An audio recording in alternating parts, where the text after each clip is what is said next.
আচ্ছা মিয়া বাড়ি আছেন নাকি? শুনলাম ইট বলে সরাইবেন।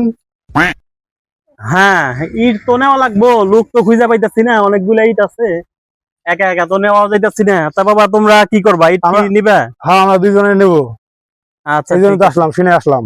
আচ্ছা তোমরা যদি ইট নাও তাহলে তো ভালোই হয়। তাহলে চাচা কয় টাকা করে দিবেন কেমনে কি? আচ্ছা, ইট প্রতি তোমরা 1 টাকা করে পাইবে। 1 টাকা করে? হ্যাঁ হ্যাঁ। জাগির, তাহলে 12টা আমার 12টা। আচ্ছা দুজন 12টা নিলে তাহলে কাজ হয়ে যাবে। ওকে। ঠিক আছে। আচ্ছা ভাতিজারা, তোমরা তাহলে এক কাজ করো, ইট গুলা নিতে থাকো, ওইখানে নিয়ে রাখবা।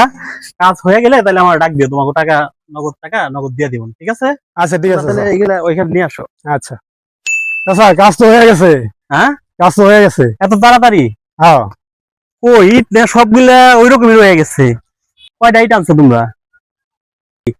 ওর 12টা আমার 12টা, 24টা তো হয়ে গেছে। আমাকে এখন 24 টাকা দিয়ে দেন। 24 টাকা দিয়ে তোমরা কি করবা? এই 24টা ইট দিয়ে 24 টাকায় কি করবা?